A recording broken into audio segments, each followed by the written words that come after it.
Please don't forget to subscribe to my channel and click on the bell icon to get more of these no-nonsense nutrition videos. Hi everyone, I'm Amrita and welcome to my channel Fries and Shine. Here you will find evidence-based, no-nonsense nutrition-related information. And today's video is about hair fall during the COVID-19 pandemic.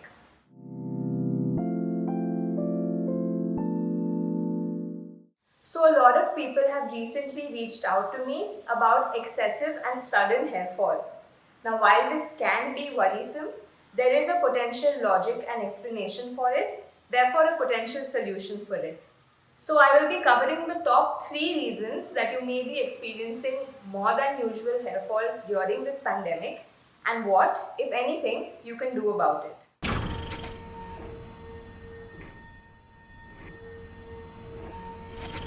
Let's get into these right away. The number one reason for your hair fall might be that you experienced the COVID-19 virus. If you contracted the virus, chances are you had symptoms like fever, body ache, coughs, cold, inflammation in the lungs, etc. Basically, all of these are inflammatory symptoms. Now, inflammation is a source of stress for your body, and when your body is undergoing any kind of stress, it saves and uses all its energy to do only that work which it absolutely needs to. So it's only going to use energy for absolutely life-sustaining functions. The hair on your head, while it makes you look beautiful, doesn't help you to stay alive. Your body doesn't need this hair to keep you alive. So when you're undergoing any kind of stress or inflammation, your hair enters its resting phase and it stays here for about 2 to 3 months, after which it falls off. Which is why many of you may have noticed hair fall start about a month, 2 months or even 3 months after you were done with your bout of COVID. Now unfortunately, there's nothing to really be done about this hair. It's dead, it's going to fall off anyway, no matter how many nutrients or what hair products you use. The good news is, this situation is temporary and this hair can and will grow back with the correct care. By the way, hair goes through the shedding phase even in the absence of disease. It's just that when you have disease and stress, more hair enters the resting phase all at the same time, which is why the amount of hair loss that you experience is more. Number 2, psychological stress. The last 1 year has been very stressful for a lot of us in terms of business, finances, relationships, health, deaths, etc.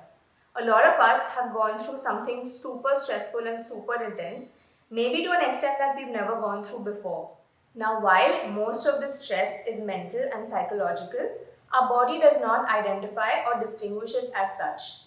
It enters fight or flight mode and still gets into its let's perform only life-sustaining functions mode. Again, hair is not a life-sustaining function, so very little or no energy is used to help maintain it. In this way, excessive stress can also be a contributor to your hair fall. The solution?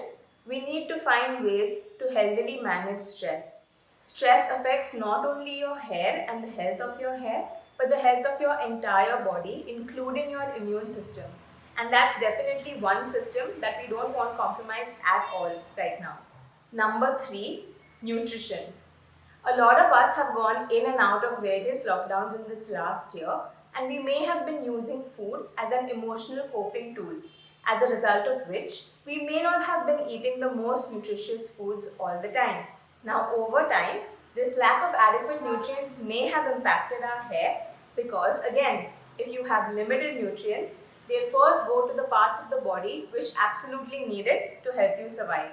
And some of us may not have been eating so well when we had COVID either.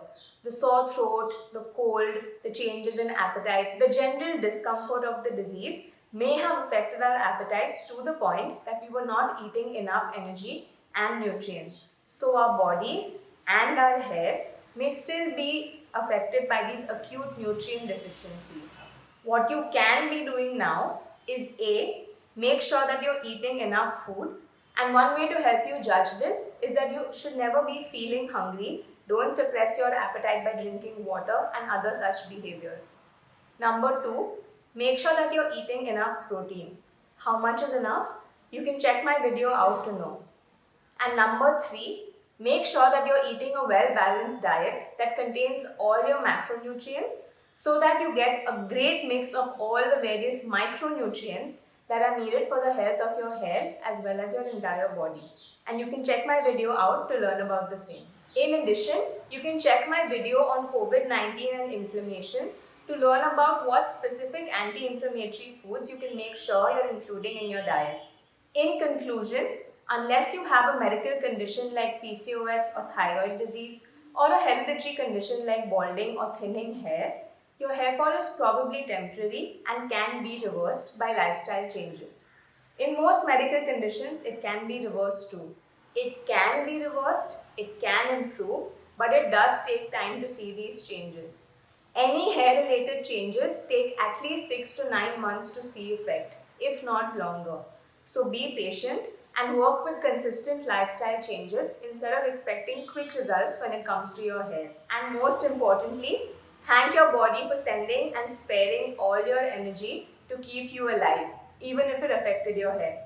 That's all for today. I hope you enjoyed this video and found it helpful. If you did, please remember to like, share and subscribe to my channel and share this video with others who will also enjoy it. If you have any questions or concerns, you can leave them in the comments below. Reach out to me over Instagram or simply shoot me an email. I hope to hear from you very soon. Until then, take care and keep shining.